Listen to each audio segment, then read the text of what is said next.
우리 배들목 찬양대 찬양 너무나도 감사합니다. 네, 그 찬양의 가사와 같이 주님께서 우리의 참된 소망이 되시는 줄 믿습니다. 네, 특별히 명절 연휴를 여러분 보내고 계실 텐데요. 우리는 새해가 두 번이라 참 좋은 것 같습니다. 다시 한번 기회를 얻는 듯한 느낌이에요. 새로운 마음으로 우리 가족들과 함께 힘차게 출발하는 우리 마전의 모든 가족들이 되시기를 주의 이름으로 축복합니다. 우리 옆 사람과 인사 나누실 때 새해 복 많이 받으시기 바랍니다. 서로 인사하시겠습니다.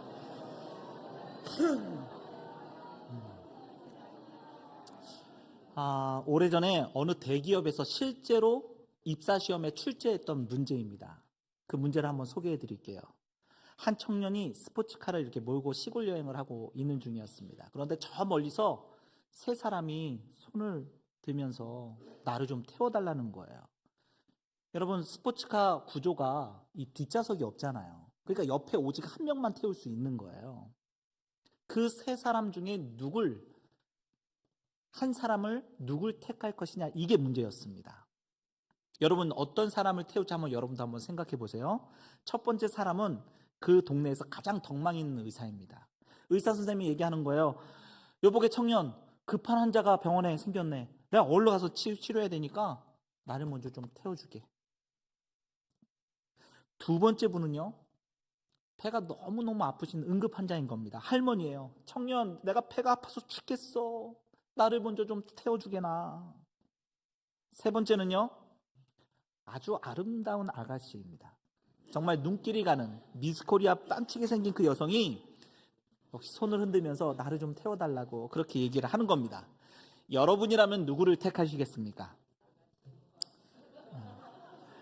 대기업에서 어떤 의도로 이 문제를 냈을까요? 몇 번을 고른 사람을 보통 합격을 시켰을까요? 3번이었습니다. 이유는 아주 단순했습니다. 우린 솔직한 사람을 원합니다. 우린 솔직한 사람이 필요합니다. 거짓 없는 사람. 그런 분별력을 갖기 위해서 이 문제를 내었다는 거예요. 그런데 그 문제에서요, 1등을 한 사람이 있었습니다. 아주 의외의 대답을 통해서 그 시험에 1등으로 합격한 친구가 있었다는 거예요. 그 사람의 대답은 이러했습니다. 일단 제가 차에서 내리겠습니다. 그리고 의사 선생님에게 차 키를 드리겠습니다. 당신은 의사니까 빨리 가서, 응급 환자가 있다고 하니까 빨리 가서 사람을 살리십시오. 그런데 직접 운전하고 가십시오. 그리고 운전을 하고 가실 때에 옆에 이 응급 환자인 할머니를 태우고 가십시오. 할머니도 좀 치료해 주세요. 그리고 나중에 이 차를 병원에다가 좀 세워놓으면 제가 찾으러 갈 테니까 염려하지 마시고 두 분이서 차를 타고 가시라고. 그리고 저는 남아서 이 아름다운 여인과 함께 걸으면서 데이트를 하도록 하겠습니다. 야, 명답 아닙니까? 참 놀라운 발상의 전환 아니에요? 내가 꼭 운전대를 잡아야 된다. 내가 운전해야 되니까 한 사람만 태울 수 있다. 다른 사람들은 다 그렇게 생각했어요. 그런데 이 사람만큼은 그 고정된 관념을 깨트리고 발상의 전환을 통해서 모두를 유익하게 만드는 그러한 답을 내놓았다라고 하는 거죠.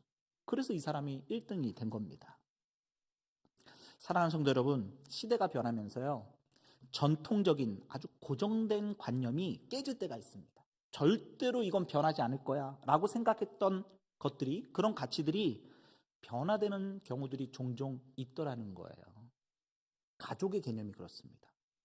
우리 연세 있는 분들, 여러분들의 가족의 개념은 뭐였어요?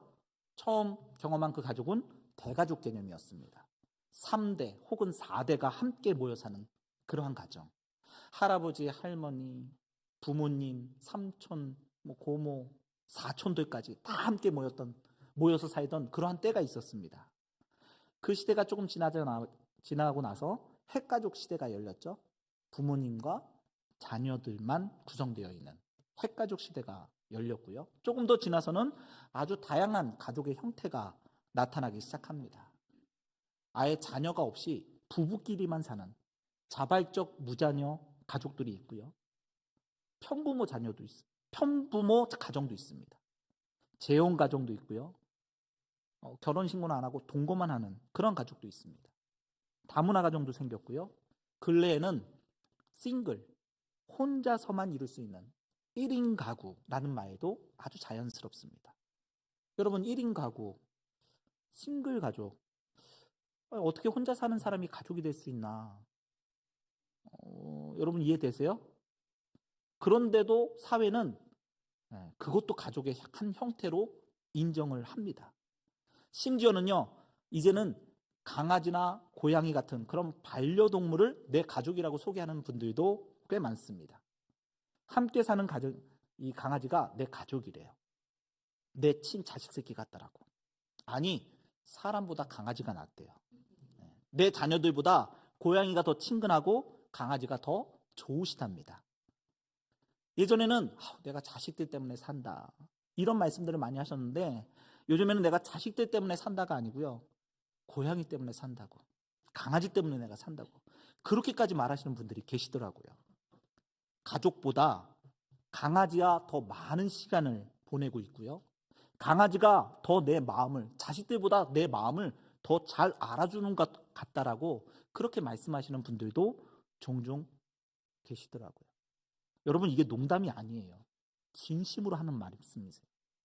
해 토픽에 보면요, 간혹 강아지나 고양이에게 자신의 재산의 일부를 물려주는 경우들도 종종 듣게 됩니다. 여러분, 분발하셔야 됩니다. 안 그러면 고양이보다도 못한 자녀가 강아지보다도 못한 자녀가 될 수도 있는 겁니다. 여러분, 가족에 대한 개념이 점점 그렇게 더 확장되고 있습니다. 이미 우리가 당연히 여겼던 그 혈연 중심의 가족이라고 하는 고정관념이 이미 바뀌었고요, 또 계속해서 새로운 형태의 가족들이 등장하게 될 겁니다. 그런데 오늘 성경에 보니까요, 이미 2000년 전에도 예수님께서 이 가족이라고 하는 고정관념을, 그때 그 당시에 혈연 중심의 가족이라고 하는 그 고정 개념을 발상의 전환을 통해서 이미 전혀 다른 차원의 가족이 있음을 말씀하시는 것을 보게 됩니다. 오늘 본문의 사건을 보시면요, 먼저는 제가 본래 이 마가복음을 계속해서 이제 순차적으로 강의하고 있는데요, 오늘은 설 명절 직전이라 순서를 살짝 바꿔서 오늘 본문을 가지고 가족에 관한 메시지를 전하면 참 좋겠다 하는 그런 생각이 들었습니다. 순서는 조금 바뀌었지만 이 시기에 적절한 하나님의 말씀인 줄로 믿고, 이 말씀 통해서 하나님의 음성을 들을 수 있는 저와 여러분들이 되시기를 주의 이름으로 축원합니다. 오늘 본문에 보면요, 예수님이 친가족들이 예수님을 찾아옵니다. 그런데 찾아오니까 사람들이 너무 많이 모여 있는 거예요. 예수님께 가까이 나갈 수가 없는 겁니다. 그래서 사람을 보내서 예수님께 소식을 전합니다. 무리 중에 몇몇이 32절에 보시면, 보소서 당신의 어머니와 동생들과 누이들이 밖에서 찾나이다.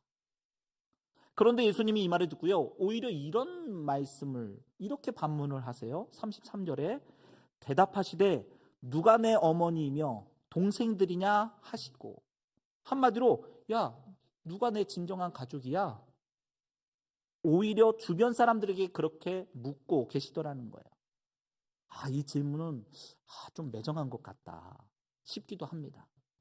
가족이 찾아왔으면 반기면서 야, 어디 계시냐? 내가 그곳으로 빨리 가야 되겠다. 혹은 어서 우리 가족들 이곳으로 모셔드려라. 이렇게 말씀하셔야 될 것 같은데, 예수님은 이상하게도 이해할 수 없는 질문을 주변 사람들에게 던지시면서 가족에 대한 새로운 정의를 내리고 계시더라는 거예요. 어떻게 정의를 내리고 계십니까? 35절에 누구든지 하나님의 뜻대로 행하는 자가 내 형제요, 자매요, 어머니이니라. 이 말씀 속에서 우리가 살펴봐야 할 진짜 가족됨의 의미가 무엇이겠습니까? 혈연 중심의 가족을 포기하라는 겁니까? 혈연 관계를 그냥 무시하라는 거예요? 아니요, 그런 말씀은 아닐 겁니다. 사실 예수님의 제자들 가운데는요, 예수님의 친동생들이 있었습니다. 또한 예수님께서 십자가에 달리셨을 때에 십자가 곁에 울고 계시던 그 육신의 어머니, 그 어머니를 찾으면서 여자여 보소서 아들이니이다, 이런 말씀도 하셨고요. 또 한 제자에게 부탁하시기를 보라 너의 어머니다, 자기 육신의 어머니를 그 제자에게 맡기시는 그러한 장면도 성경에 기록되어 있습니다. 그런 모습을 보면 예수님 결코 혈연적인 그런 가족을 가볍게 여기시거나 포기하셨던 분은 아니셨다 하는 것을 알 수 있습니다. 우리 예수님이 혈연적인 관계, 야 그런 거 쓸데없다. 피로 섞인 관계, 야 그런 건 무시해도 좋아. 이런 의미로 우리에게 오늘 이 말씀 하시는 것이 아니라고 하는 것이죠. 그렇다면 오늘 이 예수님의 말씀 우리가 어떻게 바르게 이해를 해야 하는 걸까요? 혈연으로 맺어진 가족만이 전부가 아니라는 겁니다. 그 못지않게 중요한 가족이 있다라는 거예요. 그것이 뭡니까? 바로 믿음 안에서의 가족이라는 겁니다. 같은 하나님을 한 아버지로 모시고 있는, 다시 말해서 하나님을 아버지라 부르는 사람들, 그들 모두는 다 하나님의 자녀들이니까 하나님 중심으로 보자면 다 한 가족이라는 거예요. 믿음으로 한 아버지, 한 하나님을 섬기는 한 가족됨이 피로 맺어진 가족 못지않게 우리에게 중요하다라고 하는 그런 말씀인 것이죠. 사랑하는 성도 여러분, 지금 우리 옆에 있는 분들 한번 쳐다보세요. 앉아 있는 분들 한번 이렇게 둘러보세요. 우리는 혈연으로 맺어진 사이는 아닐 겁니다. 그러나 같은 하나님을 아버지라고 부르고 같은 예수 그리스도를 구주로 믿는 영적인 나의 가족인 줄 믿습니다. 믿음으로 우리 이렇게 인사 나눠볼까요? 우리는 주 안에서 한 가족입니다. 우리 옆 사람과 함께. 여러분 이게 피부로 와닿으십니까?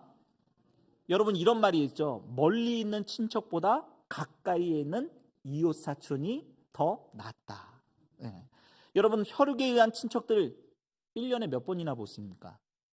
기껏해야 명절, 2번의 명절과 또 혹 집안에 어떠한 큰 행사가 있을 때, 장례가 났다든지 결혼을 한다든지 이럴 때 1년에 한 서너 번 정도 보지 않습니까? 그러나 믿음의 형제 자매들을 한번 보십시오. 보는 횟수가 다릅니다. 멀리 있는 가족들보다 훨씬 더 많이 본다라는 거예요. 최소한 주일마다 교회 와서 여러분들 얼굴 한 번씩 보지 않습니까? 한 주 못 보면 어때요? 왜 안 왔지? 궁금해지지 않습니까? 그래서 수요기도에도 그분 오셨나 보기도 하고, 주중에 속회에서는 볼 수 있나, 교회에서 여러 사역을 하거나 봉사를 하거나 교육을 받으면서 우리 여러 성도들을 보게 됩니다. 날마다 새벽 기도에 나오시는 분들은요, 새벽마다 매일매일 같이 보는 겁니다. 한 주에 우리가 믿음의 형제자매들을 얼마나 많이 보는지 몰라요.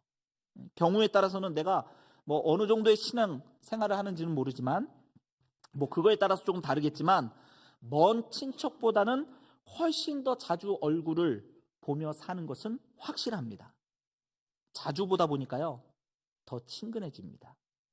자주 보다 보니까요 더 많은 시간을 함께 보내게 됩니다. 자주 보다 보니까요 더 많은 교제와 대화를 나누게 됩니다. 교제와 대화를 나누다 보니까 서로를 조금씩 잘 알아가게 되죠. 서로에 대해서 더 잘 이해하게 됩니다. 서로 이해하고 이해받다 보니까 어느 순간 이해를 넘어서 마음을 나누기도 합니다. 그래서 속 깊은 이야기를 꺼내서 나눌 때도 있더라는 거예요. 서로 이해하며 격려하며 위로하며 함께 기도하며 그렇게 더불어 살아간다라고 하는 것이죠. 그러다 보니까 믿음의 가족이 혈연적인 가족보다 훨씬 더 가까울 수도 있더라는 겁니다. 바라기는 우리 마전의 모든 가족들이 주 안에서 정말 가족 같은 그런 모습으로 함께 신앙생활할 수 있게 되기를 주의 이름으로 축복합니다. 믿음의 공동체, 가족 같은 공동체 참 좋은 말입니다. 그런데 그것이 저절로 쉽게 이루어지는 것은 아닙니다. 믿음의 가족은요, 나름 분명한 기준이 있습니다. 그 기준이 뭘까요? 오늘 예수님이 말씀하시는 이 믿음의 가족됨의 기준이 무엇입니까? 어떠한 믿음의 모습이 있어야 우리가 하나님의 자녀가 되었다라고, 우리가 예수님의 가족이 되었다라고 그렇게 말할 수 있겠습니까? 오늘 본문 35절에 그 해답이 있습니다. 우리 35절의 말씀 다 함께 봉독해 볼까요? 자, 시작. 누구든지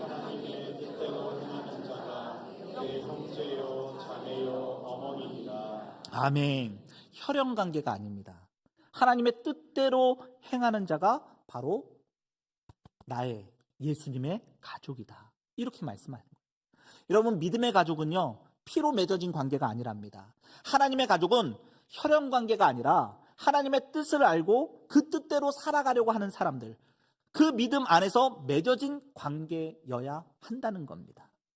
그렇다면 여러분, 먼저 우리에게 뭐가 필요합니까?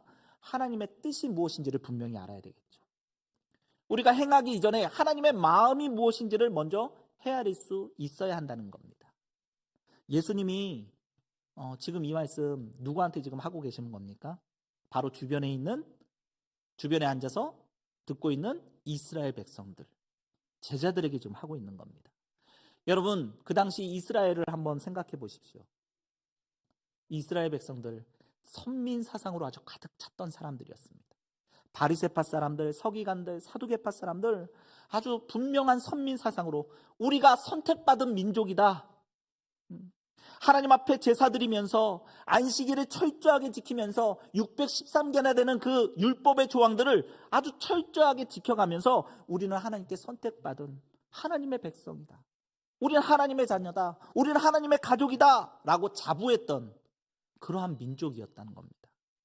그런데 그런 이스라엘 백성들이 제사 드리는 것과 또 율법을 지키는 그 일을 수없이 반복하다 보니까 그 제사와 율법에 담긴 하나님의 뜻이나 생각에는 관심이 멀어지고 그저 제사와 율법만 잘 지키면 된다라고 하는 좁은 생각을 이스라엘이 갖게 되었다는 겁니다. 그러면서 점점 더 단순하게 그저 열심히 지키기만 하면 된다. 야, 율법을 지키기만 하면 하나님이 복 주실 거야.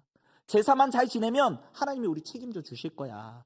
하나님이 책임져 주신다라고 약속하셨으니까 우린 이것만 열심히 지키면 돼.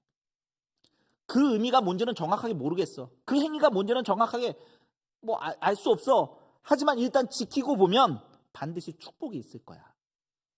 점점 더 하나님의 뜻은 헤아리지 못하고 하나님의 마음이나 그 생각에는 전혀 상관없이 그저 우리가 지키는 행위, 우리가 단순하게 반복하는 그런 것들에 열심을 내며 살게 되었다는 겁니다.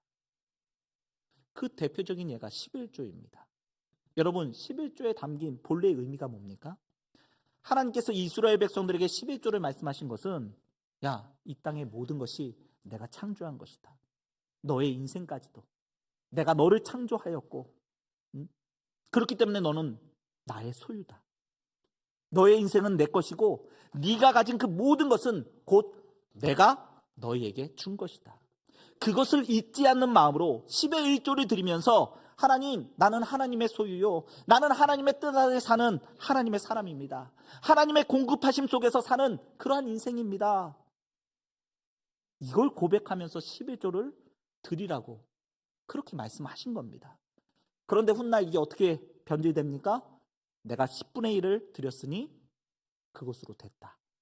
나머지는 하나님께서 내게 허락하신 나머지 이 구는 내 거니까 이제 내가 어떻게 써도 하나님 뭐라 하지 않으시겠지. 내 마음대로 쓰면 된다. 난 할 도리 다 했으니까. 이러한 마음으로 변질되게 되더라는 거예요. 그것은 마치 이런 것과 같습니다. 여러분, 연로하신 부모님께 자녀들이 생활비를 드립니다. 생활비를 드리면서 혹 내가 부모님에게 약속한 생활비 들었으니까 내가 해야 할 책임, 내가 해야 할 도리 다 했다. 그러니까 부모님은 부모님대로 알아서 사시고 나는 나대로 내 인생 살면 되는 거다. 여러분, 그렇게 생각하면 어떻게 되겠습니까? 부모님께 생활비를 드리면서도 오히려 부모님과 멀어질 수밖에 없는 겁니다. 가족됨의 의미가 점점 더 심해질 수밖에 없다라는 거예요. 여러분, 우리가 부모님에게 생활비를 드리는 이유가 뭡니까? 우리가 부모님의 은혜로 컸습니다. 부모님의 사랑 때문에 오늘의 내가 있습니다. 그러니 부모님, 앞으로 남은 생에 너무 걱정하지 마시고 부족하더라도 제가 최선을 다해서 제가 잘 보살펴 드릴 테니까 부모님 마음 편히 사시라고. 그런 의미에서 부모님께 생활비 드리는 거 아닙니까? 내 책임이나 면하려고, 내 의무나 다 했다는 그런 소리 들으려고 생활비 드리는 것 아니잖아요. 묘하게도요, 생활비를 드리면서도 부모님과 멀어질 수도 있고 가까워질 수도 있습니다. 똑같은 행위인데 어떤 마음으로 하느냐에 따라서 부모님과의 관계가 달라질 수도 있더라는 거예요. 이스라엘 백성이 그랬던 겁니다. 하나님께 제사를 드리면서 또 율법을 철저하게 지키면서도 오히려 하나님과 더 멀어졌습니다. 안식일을 지키라는 그 하나님의 계명 속에서 안식일을 너무나도 잘 지켰습니다. 그런데 너무 잘 지킨 결과가 오히려 하나님의 뜻과는 멀어지게 되었다는 거예요. 여러분 3장 앞부분, 우리 3장 앞부분에 보면 예수님이 안식일에 병자를 고치시는 그런 사건이 기록되어 있습니다. 그러면서 안식일 논쟁이 벌어지게 되죠. 왜 안식인데 사람을 고쳐? 그런 사람들에게 예수님이 이런 질문을 던지십니다. 3장 4절에 그들에게 이르시되 안식일에 선을 행하는 것과 악을 행하는 것, 생명을 구하는 것과 죽이는 것 어느 것이 옳으냐 하시니. 하나님이 뭘 더 기뻐하시겠냐는 거예요. 어떤 것이 정말 하나님의 뜻인지 너희가 지금 알고는 있는 거냐? 너희는 안식일을 지키려고만 했지 그 안에 담긴 하나님의 뜻을 왜 헤아리지 못하고 있느냐? 안식일에 참된 하나님의 뜻이 안식일을 지키고 있는 너희에게서 도대체 보이질 않으니 그저 하나님의 뜻, 안식일을 지키라고 하신 그 하나님의 뜻 잘 모르지만 제가 지키겠습니다. 하나님 그 뜻은 잘 몰라도 너무 복잡하고 하나님 내가 이렇게 저렇게 신경 써야 될 것도 많은데 해야 할 것도 많은데 우린 그냥 무조건 안식일 마음이 있든지 없든지 간에 안식일 딱 정해놓고 나 그 안식일만 딱 그 규정만 지키겠다는 거, 그것만 지키면 되는 것 아닙니까? 이러고 있는 겁니다. 여러분 앞서서 말씀드렸던 것처럼 자식이 부모의 마음을 헤아리지 못한 채 그저 아무 저기도 없이 그냥 용돈이나 드리고 생활비나 드리고 부모의 말에 그냥 순종하는 척만 하게 되면 오히려 부모님과의 관계가 더 멀어질 수밖에 없는 겁니다. 사랑하는 성도 여러분, 가족에게 있어서 정말 중요한 것 중에 하나가요, 의사소통입니다. 소통이 돼야 돼요. 같이 살고 있으면서도요, 의사소통이 되지 않으면 서로 전혀 딴 이야기하며 마음이 통하지가 않습니다. 그러면 그건 가족임에도 불구하고 가족이라고 말할 수가 없는 거예요. 진정한 가족은 가족 간의 의사소통이 원활해야 되는 거예요.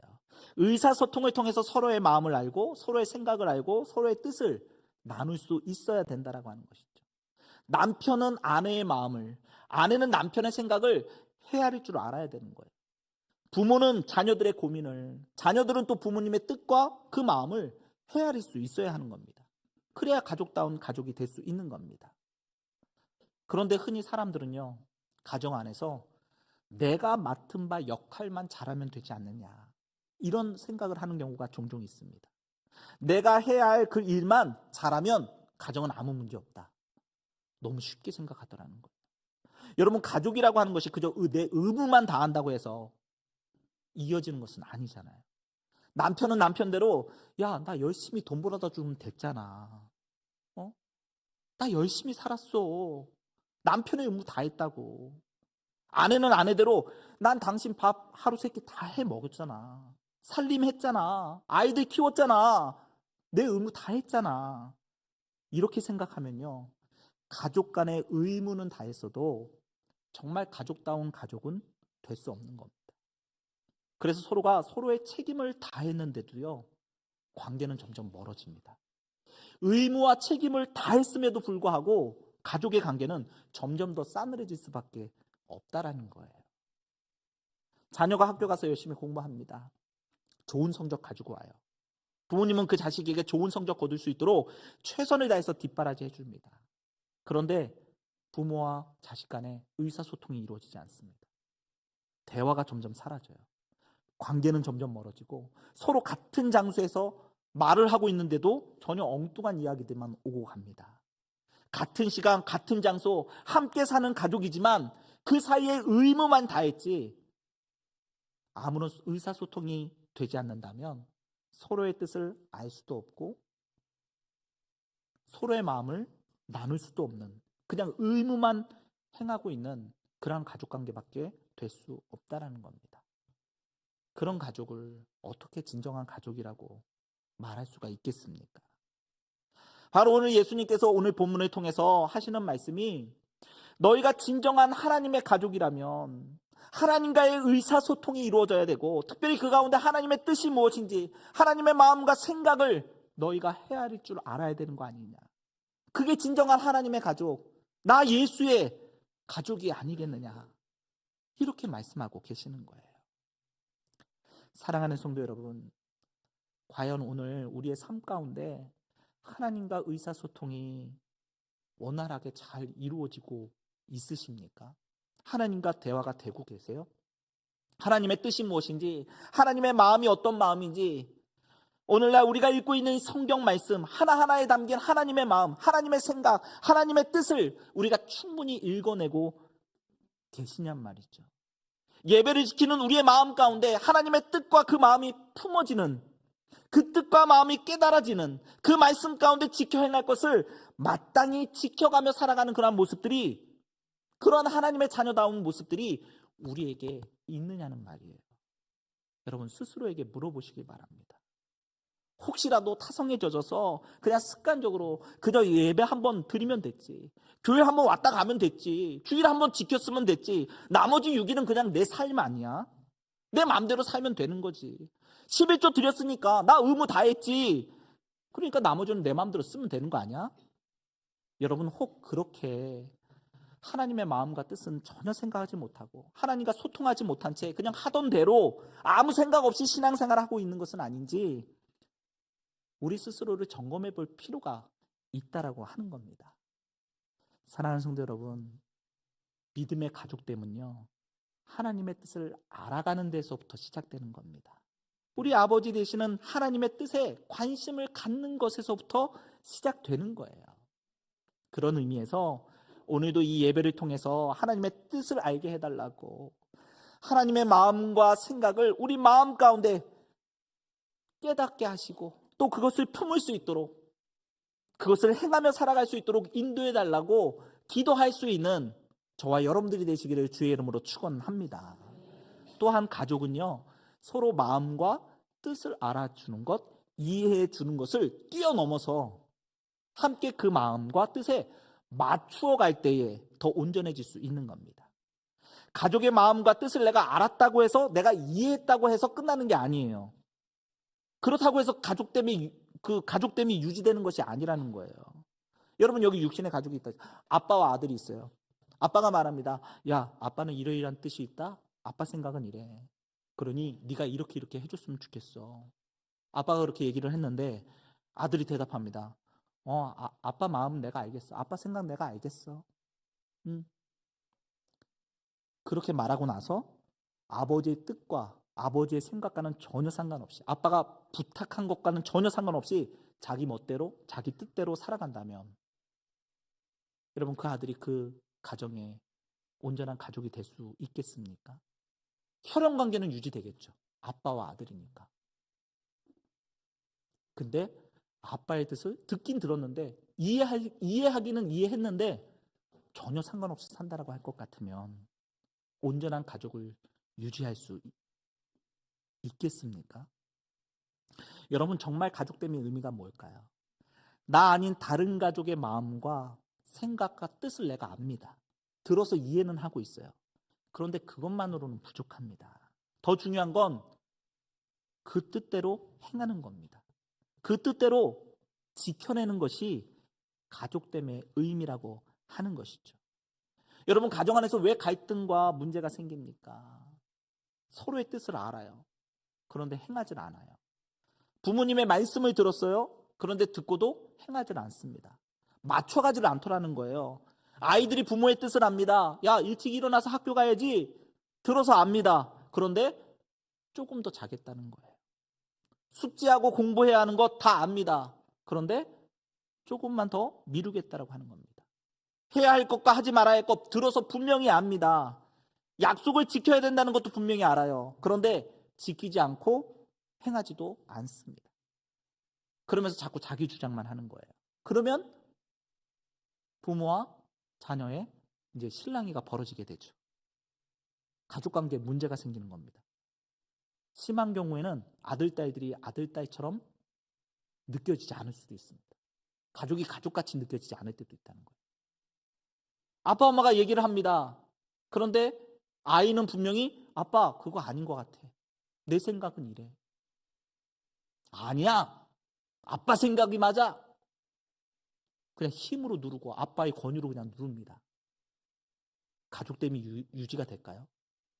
아이는 힘 때문에 그 권위 때문에 아무 소리 않지만 아빠의 그 뜻과 생각이 전혀 자기에게 맞질 않는 겁니다. 아빠가 가족같이 느껴질까요? 전혀 그렇지 않더라는 거죠. 여러분, 우리가 지금까지 인생을 살아오면서 왜 많은 갈등과 다툼이 생깁니까? 가정 안에서, 직장 안에서, 또 교회 안에서 왜 갈등과 다툼이 생기게 돼요? 다 내 뜻대로 돼야 되는 겁니다. 내 뜻에 다 맞춰야 되는 거예요. 내 생각대로 되어야 하는 거예요. 내 뜻을 관철시키려고 하다 보니까 상대방에게 강요하게 되는 것이고, 상대방은 그 뜻에 동의할 수가 없으니까 자꾸 힘겨루기를 하게 되고, 그러다 보니 갈등과 다툼이 생길 수밖에 없더라는 거죠.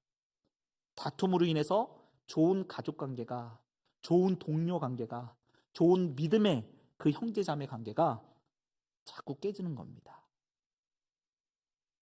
그렇다면 여러분, 서로 문제가 없애려면, 이 문제를 없애려면 어떻게 해야 됩니까? 서로의 마음을 이해하고 서로 배려하면서 같은 곳을 바라보기를 애써야 할진데, 같은 뜻을 품기 위하여 기도하며 내 뜻을 내려놓을 수 있어야 하는 겁니다. 우리가 문제없이 다툼 없이 믿음의 가족됨을 우리가 계속해서 유지해 나가려면 내 뜻을 맞추라고 강요할 것이 아니라 내 뜻 내려놓고 나도 하나님의 뜻에 나를 맞추고 당신도 하나님의 뜻에 맞추어 달라고, 그걸 요구할 수 있어야 하는 겁니다. 내 뜻에 맞추라고 강요하는 것은 한 가족됨의 의미가 아니라는 거예요. 나도 부족하고 다른 사람도 부족합니다. 우린 다 부족하고 불완전한 연약한 존재입니다. 그렇다면 우리의 뜻을 내려놓고 완전하신 하나님의 뜻을 구하면서 하나님의 뜻에 우리를 맞춰가야 할 줄로 믿습니다. 하나님의 말씀을 기준으로 삼고 말씀에 나타난 하나님의 마음과 생각과 그 뜻을 우리의 삶을, 그 뜻에 우리의 삶을 맞춰나갈 때 우리가 예수님의 진정한 가족이 될 수 있게 되는 줄 믿습니다. 사랑하는 성도 여러분, 예수님의 진정한 가족 되어 가시는 저와 여러분들이 되시기를 간절히 소망합니다. 내 뜻에 맞춰달라고 주장하기보다는 말씀과 기도를 통해서 하나님의 마음과 뜻을 발견하고 그 마음과 뜻에 나를 맞추고 하나님의 뜻을 실천하며 살아가는 우리 마전의 모든 가족들이 되어 가시는, 그러한 저와 여러분들이 되어 가시는 그러한 귀한 은혜가 있으시기를 주의 이름으로 축원합니다. 기도하겠습니다. 사랑과 은혜가 충만하신 하나님, 오늘 이 시간 하나님의 말씀 앞에 믿음의 가족이 어떤 사람들인지 깨닫게 하시니 감사합니다. 하나님의 마음과 뜻을 먼저 헤아릴 줄 알며 그 뜻대로 행할 수 있는 우리 모든 마전의 가족들이 될 수 있도록 축복하여 주시옵소서. 즐거운 설 명절 가족됨의 의미를 다시 한번 되새기게 하시고 우리 가족들 더욱더 사랑하고 또 배려하며 섬기며 행복하게 이 연휴를 보낼 수 있도록 축복하여 주시옵소서. 예수 그리스도의 이름으로 기도드리옵나이다. 아멘.